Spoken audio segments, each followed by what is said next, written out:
Hi, this is Jaya. In this video, we shall see the summary of The Tiger and the Deer by Sri Aurobindo. Sri Aurobindo, who was born in Calcutta, is considered as one of the supreme masters in Indian English literature. He is a poet, a philosopher, a teacher, a dramatist, a short story writer and a critic, and above all, he believed in divine life.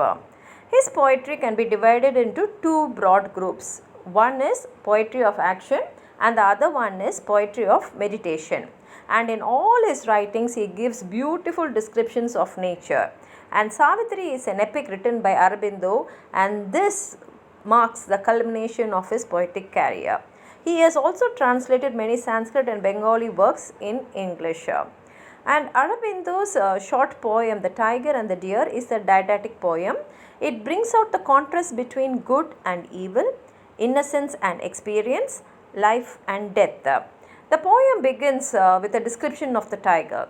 The tiger crouches and slouches. Crouches and slouches means before attacking its prey, the way it will bend and hide. That is the movement which is said as crouches and slouches. And the poet says that it brilliantly passed through the green forest. So you can imagine a green forest in which the tiger, which is prepared to attack its prey, just goes slowly. And he says that this tiger had gleaming eyes and a mighty chest and a soft soundless paws. That is, when it was moving, it was able to move without making any noise. Generally, all of us are afraid of the tiger because it is dangerous. And in this poem, tiger stands for death, darkness and arrogance. And he says that even the wind was blowing very gently because it was afraid that if it blows strongly, it may irritate the tiger and the tiger may get angry on it. And continuing, he says that even the leaves of the trees were afraid to breathe while the tiger was walking through the forest. Then he talks about this innocent deer which is drinking water from the pool in the forest. And this innocent deer is not aware about the tiger's plan of attack. And suddenly this fierce tiger leaps up over the deer and tears it into pieces. This poor innocent deer dies pathetically thinking about its soulmate. And the deer in this poem suggests innocence, softness and love. And the killing of the deer by the tiger suggests the death and destruction of the healthy values of life by the cruelty of modern civilization. And the poet concludes the poem expressing his longing for a peaceful and harmless world. And he points out that those who harm others will definitely be destroyed one day. And for this he gives the example of mammoth. At one time, the mammoth shook the plains of Asia, but it is extinct now. And he says that since the tiger kills and harms other animals, the same fate of mammoth would come to the tiger one day. And that day, the deer would drink water without any fear in the cool ponds of the forest. Now we'll go to the poem and we'll see what exactly the words of Sri Aurobindo are. He begins saying, brilliant, crouching, slouching, what crept through the green heart of the forest? See, when he's saying itself, we can easily see the movement of the tiger.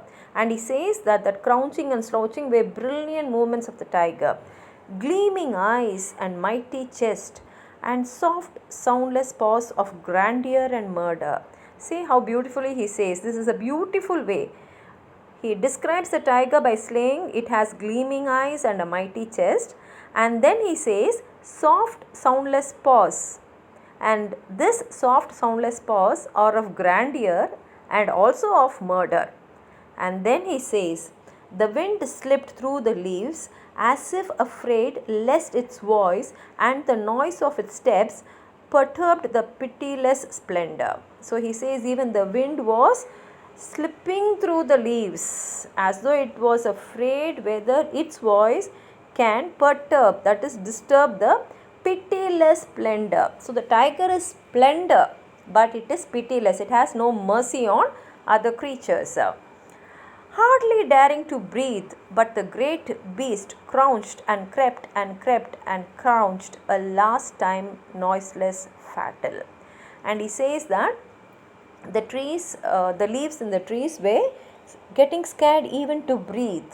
But the beast, it just continued its way of going, and the last noiseless step was fatal. Fatal for what? That he explains in the next stanza. Next line. Till suddenly death leaped on the beautiful wild deer as it drank unsuspecting from the great pool in the forest coolness and shadow. So it was fatal for this innocent deer. It was a beautiful wild deer which did not suspect anything around it, and it was drinking water from the great pool. And look at these words. He says forest coolness and shadow. When he's in this word itself, in this one line, he expresses the full scenery around it. The forest was a thick forest covered with lots of trees, and because of the shadow there was coolness there. Another thing is the deer is near the pool. Imagine in what a state that deer would have been enjoying the water which it was drinking, and what happened to it. And it fell. It here means the tiger. And Tone died, remembering its mate left soul in the deep woodland. It refers to the deer here. And it fell because the tiger leaped on it, and it got torn and it died. And while it was dying, it was thinking about its soulmate which he had left in the deep woodland. Destroyed the mild harmless beauty by the strong cruel beauty in nature. So he says both the beauty are created by nature, but one is a harmless beauty and another is a strong cruel beauty. And he says that this mild harmless beauty gets destroyed by the strong cruel beauty in nature. But a day may yet come when the tiger crouches and leaps no more in the dangerous heart of the forest. Then he says what he wants. He says that one day will come when the tiger will not be there at all in this forest. Like how means, for example, he says, as the mammoth shakes no more the plains of Asia. Because he says at one time the mammoth was there which was shaking the whole plains of Asia, but it is extinct now. Same fate will come even for the tiger. And then he says, still then shall the beautiful wild deer drink from the coolness of great pools in the leaves' shadow. And he says, when the tigers are no more, this deer can come happily and drink water from the coolness of the great pools.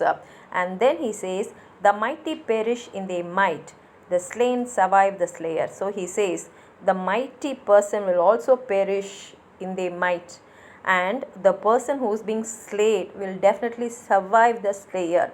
That is, they will live long because they do not do any harm to others. And this is the way he ends the poem. It's a very beautiful poem. If you have anything more to add on to this, please write it in the comment box. It will be useful to others.